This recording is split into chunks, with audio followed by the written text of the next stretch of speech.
Pregame.com. Welcome back to Pregame.tv. I am Steve Fezzik here with Bryan Leonard. We're going to be breaking down both of the NBA primetime games Thursday as we head into the All-Star break. The first one we're going to be talking about, Miami Heat going ahead and playing the Thunder. Should be a great game. Bryan, I know you've watched both these teams excessively. These teams going to meet in the finals? I believe they are. This is a situation, at least for me, when you're watching these games, when each of these teams is playing a team, they have a purpose to play for. In fact, Oklahoma City 6-0 straight up and against the spread in revenge this year. When they're playing a team that they have a reason to play, they play very well. The problem is they do not match up well with Miami at all. Earlier this season, Miami wins at home 103-97. And if you watch that game, Oklahoma City obviously had playoff revenge. Playoff revenge is a very strong motivational tool in the NBA, especially early in the season. And when Oklahoma City was walking off the court, they had their heads down. They didn't play well against Miami, obviously, in the championship last year. They have severe matchup problems with the Miami Heat. And Miami's playing very good ball right now. And I'm really concerned about Oklahoma City if they don't win this game, because going to the championship last year, they've got to figure they're the odds-on favorite, and I think they are. San Antonio is a very good team, but I think Oklahoma City is the better team. But if you're playing a team that you didn't play well in the playoffs last year, you play them twice this year, and you lose both times, they've got to come into that thinking, are we ever going to get over the hump? Yeah, absolutely. One thing with what King James is doing is historic in terms of getting 30 points, shooting 63% from the field or whatever it is. And I was actually thinking maybe we should be looking at some LeBron props. I don't know if they're putting up field goal percentages and points and the like, but I actually thought to myself, he's so focused, I think, on keeping that field goal percentage high. I wonder if he's going to start passing up on some of these marginal shots just over the next week or two to try to keep that stretch going where he's shooting above 65%. That's what I would do. Thoughts? Well, they're playing Portland as we speak when we're doing these videos, so we don't know if the streak has continued. But you take a look, being from Cleveland, I followed his entire career from high school on. He's just taking better shots. He used to force a lot of shots. Now he's more in the rhythm. He's taking good shots, and he's so strong.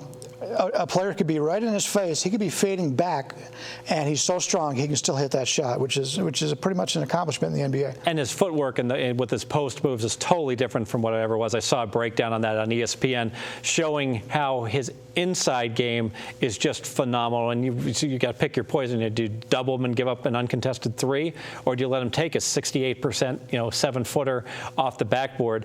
And it's a really tough call for the defense. Yeah, in the team they're playing here, Oklahoma City, Westbrook is another player who can he's so quick, he can do whatever he wants, but he continues to take bad shots. Even this year, I mean, he's putting up more shots than everybody else on the team, and Durant's the better player. But Westbrook's an excellent player, but once he can control himself and realize, okay, some of these shots are bad shots.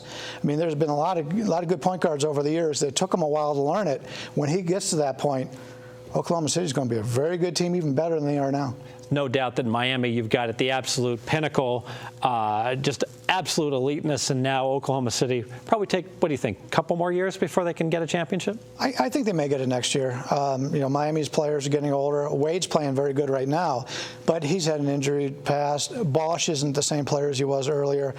I think next year may be Oklahoma City's year. Let me ask you, with the All-Star break coming up on Sunday, possible we get some distraction for these two teams? You talk about veteran teams typically don't get distracted, and I guess with as big a marquee matchup as this is, probably is a non-factor, right? Yeah, it definitely is. And once again, as we speak, Oklahoma City's playing at Utah.